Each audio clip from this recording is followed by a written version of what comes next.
Hey, me again. Have to show up on camera at the start because that's how the new algorithm system works, apparently. But, anyways, PayPal, Patreon links, everything's down below if you want to support me, only do so if you actually can. Now, on to the actual video. So, this time, we're taking a more broad look at the borderline critical water situation where the southwestern US is heading, centered around the Colorado River, along which different critical reservoirs are situated and whose water is also siphoned off in huge part for the massive water demands of California. The system is beginning to approach a critical stress point as the region has been more or less in varying states of drought for the last 2.5 decades, basically since entering the 21st century, which has seen the two big reservoirs, Lake Mead and Lake Powell, continue to lose net overall water level. With Lake Mead, the biggest one, if it were full back a long time ago, it would be up at 1,227 elevation feet. That's the way the reservoir system is measured. It's not the depth of the lake, it's how high the water level is above sea level. However, that level has fallen down to, as of recording this, 1,055, probably 1,054 by the time I upload it, based on the rate it's been steeply dropping this year, just like the past year. It stands a fair chance this year, 2026, of getting down to, or maybe even passing the ultra low point that it reached a couple years back before some excess snow melt and 1 year of the Arizona monsoon rains drifting a bit further northward was able to rescue it to buy it some time for a couple years. The level at which the turbines, the generators would have to shut down because water could no longer go down the gravity drop, down the penstocks, is at about 950, and they would be taking every measure they could before it got close to that to try to keep it from reaching anything near that level. And then past that, 890 is the lowest it could possibly go, where the Colorado River would still be able to actually flow out of the dam. That remaining distance down to those two critical levels is not actually that much because these are flooded canyons. Their sides are sloped. They get more and more narrow the further down you go. So each foot of water level you go down has less water volume in it than the foot above it did. In Lake Mead's case, for example, the total depth of the lake overall, in the case of many of these particular reservoirs out west, actually is around 500 feet. So, taking that at face value, if you looked at the amount of water level that was lost so far, it would look like it would only be about maybe a third of the lake. However, Lake Mead is down to only 31% of its total water volume remaining. So that top one third of water level contained two-thirds, more than two-thirds actually, of the total amount of water in the lake. And the situation is similar up at Lake Powell, who at full would be 3,700 elevation feet, currently is down to 3,526, 3,490, where it would have to shut off power generation, and 3,370 is where the last spillway ends, where it would be unable to allow the Colorado River to keep flowing anymore.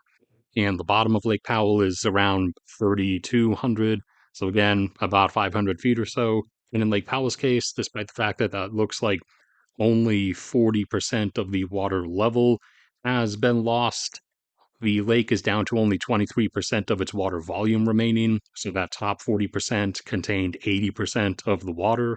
And although 3,490 in Lake Powell's case is the point where they would not be able to generate any more power at all, getting close to that as they are now is where the amount of power it can generate starts to go down.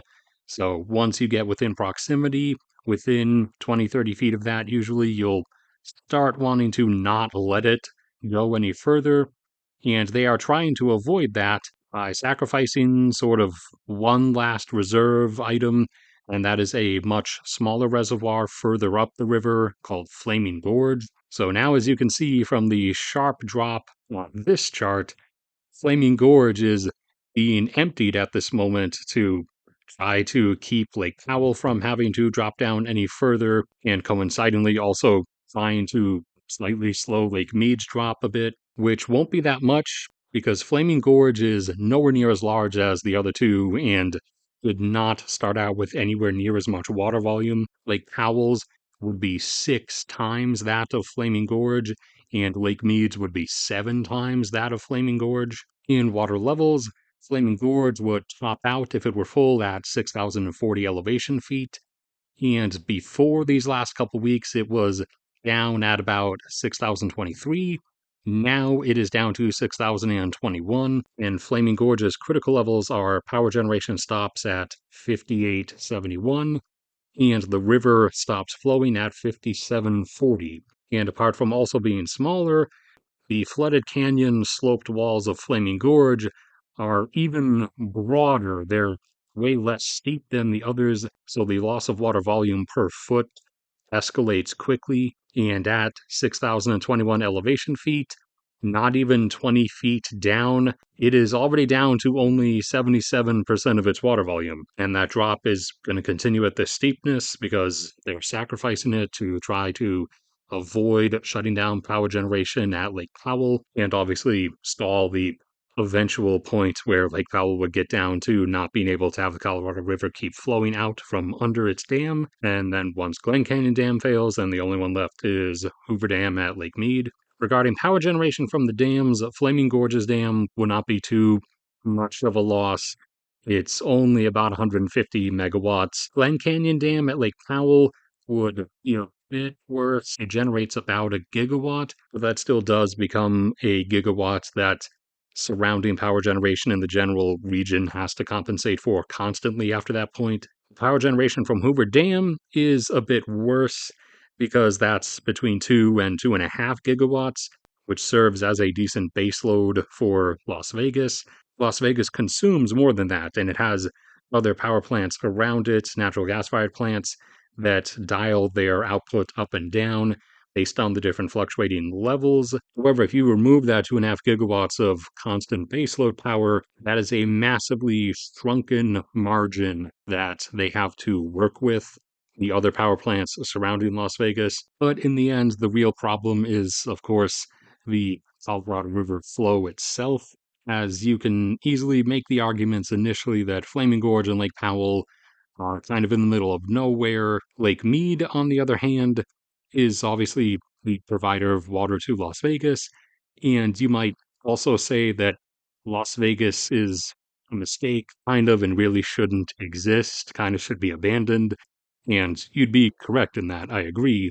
But even after that, still, you have the river itself, which, the river not being allowed to flow, is obviously a massive ecological disaster and also cuts off the water supply for tens of millions of other people past the point of Hoover Dam, as it does get used by Arizona, it gets used by millions of people in Mexico, and it also gets sucked into a pipeline network called the Colorado River Aqueduct and pumped over into Southern California. And the intake for that system is at Lake Havasu. So if you look at the Lake Havasu charts and see that they're kind of always, although a bit wiggly, they're pretty steady, they're pretty flat around one area. That's the reason. The reason being that Lake Mead, Powell, and now Flaming Gorge constantly have to make sure they are releasing water in order to allow the Colorado River to stay at enough of a level at Lake Havasu in particular, so that the Colorado River Aqueduct pipeline system can continue operating, can continue sucking water out of it and pumping it over into California. When facing down the reality of this, that sacrificing Flaming Gorge and hoping for another sudden, abrupt, large rain or snow year is only going to buy you so much time, and there's only really so much that can be done. There's not that many options. We could attempt at each of the dams to use large tunnel boring equipment to get a lower release point through the surrounding rock that ultimately would just buy a few extra years before that last volume clears out.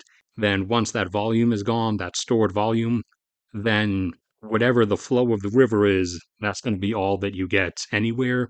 You could extend or reconstruct the intake systems for the Colorado River aqueduct, put them down lower and lower in Lake Havasu along the river. However, there's only so low you can go because of the lower down you get closer to the actual river bed, more silt and sediment getting taken up into the system you're going to have to deal with and filter out. And finally, the most drastic solution, if the lake bed tunnel boring idea doesn't end up working out, would be to get rid of them, to demolish the dams, and just have the river restored to its regular natural flow. And then after that, pick and choose your different options regarding the Colorado River Aqueduct. The inevitable, one way or another, Southern California is going to have to massively rework its water supply overall. And as for Las Vegas is kind of just doomed either way, anyway, from every single direction. Anyways, thank you for listening. That was all for this one. PayPal, Patreon links, and everything are down below if you want to support me. Only do so if you actually can. There is a link in the top pinned comment to my cat's YouTube channel. May God bless and protect all of you, and I will see you all around next time.